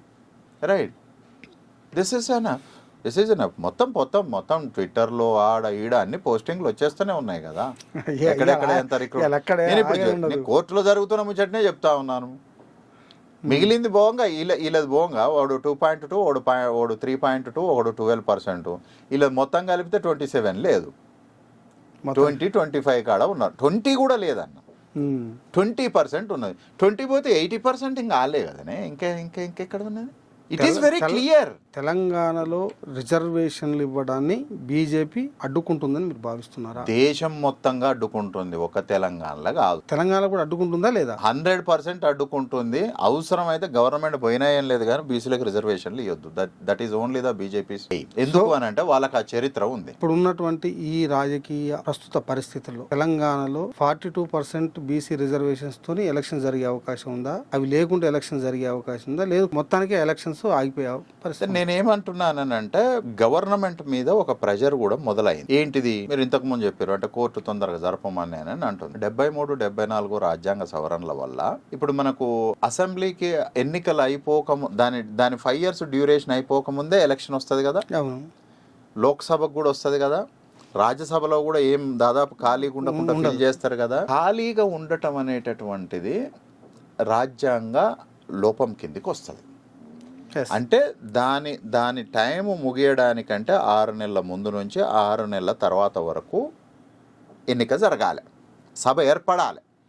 అంటే ఒక సభకు ఇంకో సభకు మధ్యన 6 నెలల కంటే ఎక్కువ గ్యాప్ ఉండటానికి వీల్లేదు. ఉంటే అది రాజ్యాంగ సంక్షోభం కింద ట్రీట్ చేస్తుంది కాన్స్టిట్యూషన్. ద సేమ్ ప్రిన్సిపల్ 73, 74 రాజ్యాంగ సవరణ స్థానిక ప్రభుత్వాలకు కూడా గ్యాప్ లేకుండా ప్రభుత్వాలు కంటిన్యూస్గా ఉండాలి అని చెప్పింది. అట్లయితే నిధులు ఇస్తా అని చెప్తుంది. కానీ అది చాలా చోట్ల ఇంప్లిమెంట్ జరగట్లేదు. రైట్? ఈడ జరగమని ప్రెజరైజ్ చేయటము ఒక విషయము. మరి ప్రెజరైజ్ చేయాలని అంటే ఎట్లా ఇప్పుడు చేయాలి అంటే రేవంత్కు ఇప్పుడు జరపకపోవటానికి లేదా జరపడానికి తన ఎనిమిని బ్లేమ్ చేయడానికి ఒక రీజన్ కావాలి. సార్ ఆయన రీజన్ అనేది అదే స్పెక్యులేషన్ కాదు, ఇక్కడ స్పెక్యులేషన్ కాదు. ఆయన రీజన్ అనేదాన్ని మీరు ఒక విషయాన్ని మీరు పక్కకు పెడితే హైకోర్టు ఏమో జడ్జిమెంట్ ఇచ్చింది. మొత్తం బీసీ వర్గాలు, వెనుకబడిన తరగతుల వర్గాలు మొత్తం కూడా మాకు రిజర్వేషన్స్ కల్పించే మీరు ఎలక్షన్స్ పెట్టాలని డిమాండ్ చేస్తున్నాయి. పాపం దీనికి ముందే elections before, assembly elections before వాళ్ళ మేనిఫెస్టోలో మేము కులగణన చేస్తాం, దాని ప్రకారంగా రిజర్వేషన్లు ఇస్తాం అని చెప్పి వాళ్ళు ప్రకటించరు. దాని ప్రకారంగా అధికారంలోకి వచ్చిన తర్వాత కులగణన చేసిరు, ఎవడు అడ్డుపడ్డా చేసిరు, తర్వాత బిల్లు పెట్టారు. బిల్లు ఎప్పుడో పంపించారు పాపం, కానీ అక్కడనే ఆగిపోయింది కదా. ఆగిపోయిన తర్వాత హైకోర్టులో అంటే ఇక్కడ ఎట్లుందంటే ఒకడేమో కోర్టులో ఇస్తాడు, ఒకడేమో పెండింగ్ లో పెడతాడు, ఇంకోటేమో డిమాండ్ చేస్తాడు. ఈ టైంలో రేవంత్ రెడ్డి ఏ రకమైనటువంటి నిర్ణయాలు తీసుకునే అవకాశం ఉంటుంది ఇక్కడ? అంటే వ్యక్తిగతంగా తీసుకునే కాంగ్రెస్ ప్రభుత్వం Revanth Reddy is not person. Congress party నాయకుడు, కాంగ్రెస్ పార్టీ ముఖ్యమంత్రి, ఈజ్ ఎ ప్రభుత్వం. తెలంగాణ కాంగ్రెస్ ప్రభుత్వం ఒక రకమైనటువంటి ఒత్తిడిలో ఉంది. వివిధ వ్యవస్థల నుంచి అక్కడ రాష్ట్రపతి తొక్కి పెట్టడం, ఇక్కడ బీసీలు డిమాండ్ చేయడం, అక్కడ కోర్టు డెడ్ లైన్ పెట్టడం, ఒక రకమైనటువంటి ప్రెజర్లో ఉంది. ఇప్పుడు ఏ రకమైనటువంటి నిర్ణయం తీసుకునే అవకాశం ఉంటుంది? నేను చెప్పింది అదే మీకు. నేనేమంటున్నానంటే enemy forces are pressurising the Congress government and Revanth. ఏంటిది అంటే కాంగ్రెస్ చాలా బలహీనమైంది, ప్రజలకు ఏం చేయలేకపోతుంది అని చెప్పటానికి అవసరమైనటువంటి ప్రెజర్స్ని అన్ని వైపుల నుంచి తీసుకొని వస్తూ ఉంది. అయితే నేనేమంటున్నానంటే ప్రెజర్ ఆడ ఉండంగా కూడా ఇది మా వైఫల్యం కాదు, కొద్దిమంది కావాలని దీన్ని నాశనం చేయడానికి ప్రయత్నం చేస్తున్నారు అని చెప్పడానికి అవసరమైన మెకానిజం ఆయన కూడా తయారు చేసుకున్నాడు. వాస్తవమే. 42% రాష్ట్రపతికి పంపడం అనేటటువంటిది నేనేమన్నా అది అవ్వకపోని తర్వాత సంగతి. రైట్? నువ్వు దీన్ని చేసి ఆడికి పంపడం వల్ల ఏమవుతుంది అని అంటే ఇప్పుడు ఎనిమిని 8 గోళ్ళకు కొట్టేసేసాడు. నీ దగ్గర ఉన్నది నువ్వు చెయ్యి అని అంటున్నాడు. ఈ రామచందరు వీళ్ళు ఏమంటున్నారు, 9వ షెడ్యూల్ సవరణ చెయ్యి, ఎవరు వద్దన్నారు? పార్లమెంట్ సమావేశాలు జరుగుతున్నాయి, చేస్తే ఇప్పుడు చేసుకో. నువ్వు ఈ నుంచి పోయి అది కాని పని అది ఇదని మాట్లాడటం కంటే బీజేపీకి 8 మంది ఎంపీలు ఉన్నారు. ఈ రాష్ట్రానికి సంబంధించినటువంటి పార్టీ ఎంపీలు అక్కడ ఉన్నటువంటి యూనియన్ గవర్నమెంట్కు మా రాష్ట్రంలో ఉండినటువంటి ఓబీసీలకు వచ్చే ఎన్నికల లోపల 42% రిజర్వేషన్ ఉండాలని. నువ్వు యాక్చువల్గా 42%లో పోనీ వాళ్ళు ఏమంటారు అంటే 42%లో 10% ముస్లింలు ఉన్నారు అని అంటున్నాం. మేము 42 కొప్పుకోం కానీ 33 కొప్పుకుంటామని అంటావా నువ్వు? నేను ఒక లాజిక్ ముందర పెడతా ఉన్నా. 42%లో 10%, 8% ముస్లింలు కూడా ఉన్నారు కాబట్టి అనే రాజ్యాంగం ఒప్పుకోదు. రాజ్యాంగం ఒప్పుకోదు అనేదేమో 50% దాటుతుందని. ఈడు మాట్లాడేదేమో అల్లా ముస్లిమ్స్ ఉన్నారు అని. అంటే యాక్చువల్గా నువ్వు ఏమంటారు మోకాలికి బోడుగుండుకు లెంకబెట్టుడు అని అంటారు. మోకాలకు బోడుగుండుకు లెంకబెట్టినట్టుగా అసలు సంబంధం లేని విషయం అంతా బీజేపీ మాట్లాడు. బేసికల్గా బీజేపీని ఇప్పుడు కార్నర్ చేసి పడేసింది కాంగ్రెస్ పార్టీ గవర్నమెంట్. ఈ కార్నర్ని అంటే ఓబీసీ కాంగ్రెస్కు ఉన్న ఒక లోపం ఉంటుంది. ప్రతి ఒక్కడు ఏదో ఒకటి కోరుకుంటాడు, కానీ దానికి ఉండినటువంటి ఐడియాని పబ్లిక్ డొమైన్లో పెట్టడం లోపల అది ఫెయిల్ అవుతుంది. రాహుల్ గాంధీకి రాష్ట్రాల్లో ఉండే నాయకత్వానికి చాలా గ్యాప్ ఉంటుంది. రాహుల్ ఒక రేంజ్లో ఆలోచన చేస్తూ ఉంటాడు, ఇక్కడ ఉండే నాయకత్వము ఆయన చెప్తూనే ఉంటాడు మనం చేస్తామా అన్నట్టు ఇక్కడ ఉంటుంది. బహుశా నాకు తెలిసి రేవంత్ కొంత రాహుల్కు రేవంత్కు కొంత నెట్వర్క్ ఏదో ట్యూన్ అయినట్టుగా అనిపిస్తూ ఉన్నది. అంటే ఈయన కూడా అదే రేంజ్లో ఓపెన్గా వేవ్ లెంత్ ఆ వేవ్ లెంత్ని ఆ ట్యూన్ అయింది ఇద్దరికి ఎక్కడో. సో అది అందుకుంటుండు. బహుశా ఆయనకు నీకేం ప్రాబ్లం ఉండదులే అని ఆ కాన్ఫిడెన్స్ ఏమన్నా ఆయన ఇచ్చి ఉండి ఉంటాడు. అందుకనే ఇట్లా మొన్న ఇట్లా సర్దుకుంటూ తర్వాత మన పబ్లిక్ మీటింగ్లో కూడా 10 ఏళ్ళు నేను ఉంటానని అంటుండు. సో నేను 10 ఏళ్ళు ఉంటానని అన్నప్పుడు ఇక నేను 10 ఏళ్ళు ఉండాలంటే కూడా you need to do something else. నేను ఉంటానని దీన్ని పట్టుకుంటే ఉండలేవు, కిందికెళ్ళి మంట మొదలవుతుంది. రైట్, ఆ మంట మొదలు కాకుండా ఉండాలి అని అంటే మంట పెట్టేటోన్ని ఆపాలి, కిరసనాల పోసేటోన్ని ఆపాలి, అగ్గిపుల్ల ఇచ్చేటోన్ని ఆపాలి. ఇవన్నీ ఆపడము ఇప్పుడు ఆయన దగ్గర ఈ 2 వాడుతున్నది. 1 కుల జనగణన, 2 42% రిజర్వేషన్. ఆయన కూడా వేసి కూర్చున్నాడు. Let us see what will happen. నేనేమంటున్నానంటే ఇంతకుముందు కూడా మీరు ఆల్రెడీ ఇదే ప్రశ్ననే ప్రస్తావించారు. నేనేమంటున్నానంటే కాంటెక్స్ట్ అనేది ఒకటి ఉంటుంది. చట్టం ఏం చెప్పినా కాంటెక్స్ట్ ఉంటుంది. ఓసీకి రిజర్వేషన్ కావాలి అని అనుకున్నప్పుడు చట్టం చెప్పితే దాన్ని సవరించి ఇచ్చేసిండు. కానీ ఇప్పుడు కాంగ్రెస్ కోరుతున్న దాన్ని సవరించి ఇచ్చేటటువంటి దశలో యూనియన్ గవర్నమెంట్ ఉందా? నేనేమంటున్నానంటే ఇక్కడ ప్రెజర్ ఎక్కువ తాకితే ఇప్పుడు కాంగ్రెస్ వాళ్ళు కూడా ఈ 8 మంది ఎంపీలు బీజేపీ వాళ్ళు ఎవరైతే ఉన్నారో వాళ్ళని కంటిన్యూస్గా ఎందుకు క్వశ్చన్ అడగట్లేదు? ఆయా నియోజకవర్గాల్లో కాంగ్రెసు చాలా పెద్ద ఎత్తున ప్రోగ్రాం తీసుకొని ఎంపీ గారు మరి మీరు ఈ 42కు మద్దతు ఇస్తారా లేరా? మద్దతు ఇస్తా అని ఇక్కడ ఉత్తగానే పబ్లిక్లో ముచ్చట చెప్తే సరిపోదు. నువ్వు ఆడపోయి పార్లమెంటులో ఒక క్వశ్చన్ అన్న నువ్వు అడుగుతావా లేదా? బీజేపీ పార్లమెంట్కి సంబంధించి ఈ రాష్ట్రపు ఇన్ఛార్జ్ ఎవరైతే ఉన్నారో వాళ్ళ మీద ప్రెజర్ చేయాలి, ఈ రాష్ట్ర పార్టీ అధ్యక్షుడి మీద ప్రెజర్ చేయాలి. ఈ రాష్ట్రానికి సంబంధించిన 2 మంత్రులు ఉన్నారు, ఆ మంత్రుల్ని నువ్వు 42 యాక్సెప్ట్ చేస్తావా చెయ్యవా? నువ్వు ఏం మాట్లాడతావు నువ్వు హౌస్ లోపల? ఈ విషయం నువ్వు చెప్పాల్సినటువంటి అవసరం ఉన్నది. అయితే మనోళ్ళు కూడా బిల్లు పంపించి ఉత్తగా ఇంట్లో కూర్చుంటానంటే కుదరదు. కూర్చోట్లేదు కదా. పంపించినటువంటి బిల్లు మీద గ్రౌండ్ లెవెల్లో చాలా పెద్ద ఎత్తున ఫోర్స్ని జనరేట్ చేయాలి. ఇప్పుడు అందులో మూమెంట్ ఏడ జరుగుతుంది? అందులో భాగంగానే జాతీయ స్థాయిలో ఓబీసీ సదస్సు పెట్టారు, ఎంపీలకు మొత్తం పవర్ పాయింట్ ప్రజెంటేషన్ ఇచ్చారు. ఇప్పుడు కాంగ్రెస్ పార్టీ బీసీ నాయకులు అంటే పిసిసి ప్రెసిడెంట్ మహేష్ కుమార్ గౌడ్ ఎత్తింది, మీనాక్షి నటరాజన్ ఇన్ఛార్జ్ ఎత్తింది. బీసీ రిజర్వేషన్ సంక్షేమం మీద మొత్తం పాదయాత్ర చేయబడుతున్నారు కదా. నిన్న నుంచి పాదయాత్ర కూడా చేస్తున్నారు. అంటే ఫీల్డ్కి వెళ్ళిపోయారు కాంగ్రెస్ వాళ్ళు. తెలంగాణ ఉద్యమం ఎంత గట్టిగా జరిగిందో ఓబీసీ రిజర్వేషన్ ఉద్యమం అంత గట్టిగా ఎందుకు జరగట్లే? బీసీలు చేయాలి. నేను అనేది తెలంగాణ ప్రజలు చేసినట్టు బీసీలు చేయాలి. రిజర్వేషన్ అవసరమా కాదు? బీసీ 27% రిజర్వేషన్ ఉంది పెరగలేదు అని మాట్లాడేది ఒకటి. అంటే సింబాలిక్గానైనా సరే ఒకడు వచ్చి నేను 42 ఇచ్చేస్తున్నానని వాడు బిల్లు చేసి అడిగి పంపిస్తే దాన్ని అడిగేటటువంటి దాన్ని మరింత బలోపేతం చేసేటటువంటి స్థితిలో కూడా లేదు. బీసీ ఉద్యమం చేయాలి. అందుకని నేను ఏమంటున్నానంటే ఇప్పుడు జాజుల శ్రీనివాస్ కాంగ్రెస్ పార్టీ చేసుకోవాలి. ఎందుకు అంటే you want the power, you means not a person. Congress want the power. When you want the power you educate the people who are the OBCs. వాళ్ళ కోసం పార్టీ ఏం చేయటానికి సిద్ధంగా ఉందో, ఎంత పెద్ద ఎత్తున ఓబీసీకి సంబంధించినటువంటి ఎంపవర్మెంట్కు సంబంధించినటువంటి నిర్ణయం తీసుకున్నదో, మీకోసం ఇగో ఇది తీసుకొని వస్తూ ఉన్నాం. బీజేపీ పార్టీ దీన్ని ఆపడానికి కొరకు ప్రయత్నం చేస్తూ ఉంది. బీజేపీ పార్టీ ఓబీసీలకు వ్యతిరేకము అని మాస్గా గ్రామాలలో ఏం ప్రచారం? ఈ ఎమ్మెల్యేలంతా ఏం చేస్తున్నారు? ముఖ్యమంత్రి చెప్పింది అదే, మీ పిసిసి ప్రెసిడెంట్ చెప్పింది అదే. అందుకోవాల్సింది ఎవరు? నేనేమంటున్నా అంటే అందుకునే స్థితిలో వాళ్ళు ఉన్నారో లేరో, కానీ అందించే స్థితిలో పార్టీ ఉండాలి అని అంటున్నాను. పార్టీ అంటే ఉన్నప్పుడు పాదయాత్ర చేస్తాడు, ఎందుకు ప్రకటిస్తాడు? పార్టీలు కేవలము నిర్ణయం చేసి కూర్చుంటే మాత్రమే సరిపోదు, ప్రజల్ని సమీకరించడం కూడా దాని బాధ్యతే. ప్రజల్ని సమీకరించేటటువంటి ఒక ప్రయత్నం జరగాల్సినటువంటి అవసరం ఉంది.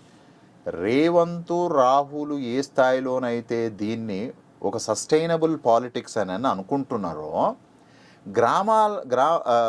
నియోజకవర్గ స్థాయిలో ఉండేటటువంటి పార్టీ క్యాడర్ కూడా గ్రామాల్లో, అంటే ఇప్పుడు నువ్వు ఓట్లు అడగటానికి అడిగిపోయి మాకు ఓటెయ్యి అని నువ్వు 100 ముచ్చట్లు ఎట్ట చెప్తున్నావో, ఈ బీసీ రిజర్వేషన్ని మనం కాపాడుకోవాలని బీసీలను లేపడం వల్ల బీసీకి ఎంత ఉపయోగం జరుగుతుందో దానికంటే రెట్టింపు ఉపయోగం కాంగ్రెస్ పార్టీకి జరుగుతుంది.